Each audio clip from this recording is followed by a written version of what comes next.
Jadi gini ya, kalau kita bicara konstruksi, itu kan bicaranya bahwa pelaksana konstruksi itu jelas ditugaskan untuk membangun A misalnya gitu ya. Nah, terus kemudian proyeknya itu dari mana? Dari pemerintah pusat, dari pemerintah provinsi, atau pemerintah kabupaten kota, gitu ya. Nah, kalau sampai terjadi PHK, itu pilihan yang paling jelek sebetulnya, Pak. Gitu. Karena apa? Karena sebetulnya dari 100 misalnya pekerja konstruksi yang ada di Indonesia, itu yang mereka kan by project sebetulnya pekerjaannya, bukan pekerja tetap gitu. Tapi kalau sampai terjadi PHK berarti kan luar biasa ini dampaknya, gitu. Luar biasa karena apa? Karena ini pilihan paling sulit bagi perusahaan. Saya sendiri memilih perusahaan itu jelas-jelas bahwa kalau pilihannya PHK sampai terjadi, itu sudah pilihan yang paling sulit dan alhamdulillah kita hindari hal yang itu. Nah, khususnya Oke, baik Pak Didi. untuk di Ya, 2020, silakan.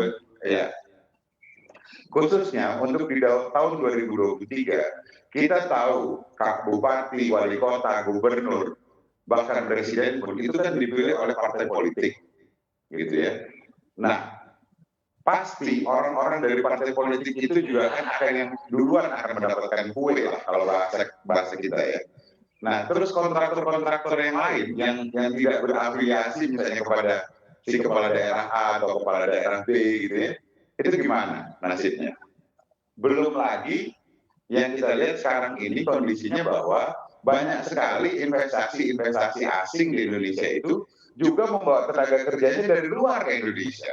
Oke, baik Pak Didi. Nah, baik Pak Didi, saya ingin ke Pak Dendi. Pak Dendi, bagaimana Anda menanggapi hal ini? Ada kekhawatiran terhadap tahun 2023, tahun politik maka konstruksi akan terkendala. Belum lagi perusahaan-perusahaan asing yang juga membawa tenaga kerjanya dari luar ke dalam negeri untuk konstruksi ini. Bagaimana Anda melihat prediksi konstruksi ini ke depannya, Pak? Sedangkan menurut ekonom harusnya di kuartal keempat konstruksi ini masih bisa bergeliat ditambah dengan adanya proyek-proyek IKN, Pak. Ya, untuk akhir tahun 2022 tentu ya sekarang lagi finishing ya, periode akhir penyelesaian proyek dan juga mengejar target pencapaian anggaran. Tapi memang untuk tahun 2023 saya pikir tantangannya betul ya, pertama terkait dengan situasi menghadapi pemilu ya, yang mungkin memang akan ada prioritisasi dari kebijakan pemerintah yang lebih berorientasi belanja-belanja yang populis ya. Terus kedua juga kita tahu tekanan ekonomi global ya, dan juga mungkin ya sedikit banyak berpengaruh terhadap ekonomi kita ya, yang mungkin juga nanti berdampak kepada ekspektasi terhadap pengerjaan proyek-proyek konstruksi khususnya dari proyek-proyek konstruksi swasta. Saya pikir ya kemungkinan besar akan ada tekanan ya. Cuma memang kita masih bisa berharap dari anggaran pemerintah ya, yang selama ini kita tahu itu dijaga terus untuk bisa menjadi pendorong atau motor pertumbuhan ekonomi.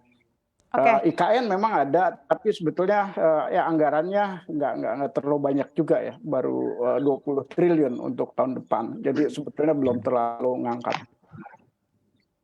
Oke, baik Pak Dendi. Jadi sebenarnya kita masih bisa memiliki harapan dari anggaran pemerintah, belum lagi juga proyek-proyek yang datang dari pemerintah. Salah satunya adalah IKN. Semoga memang harapan yang disampaikan oleh para ekonom di kuartal keempat ini konstruksi bisa membantu kontribusi dari PDB kuartal 4 2022 bisa terlaksana.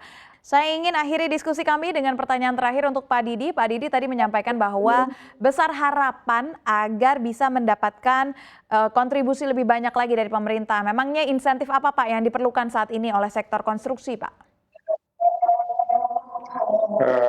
Saya pikir gini ya, kalau ini sih harapan aja, harapan saya kepada pemerintah.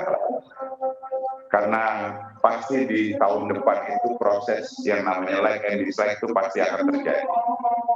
Gitu. si kepala daerah A akan memberi kepada pendukungnya, si kepala daerah B memberi, itu udah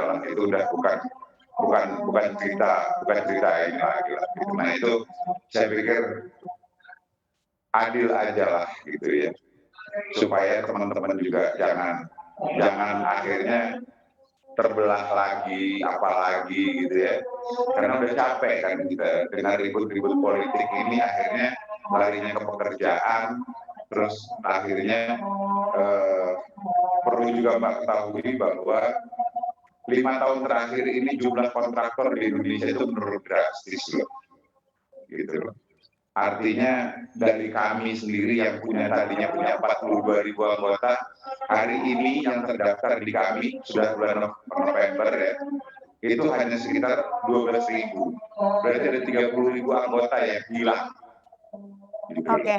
Anggota kami ini luar biasa. Nah, saya pikir kita perlu juga Baik Pak Didi. melibatkan lebih banyak lagi teman-teman itu aja Mbak.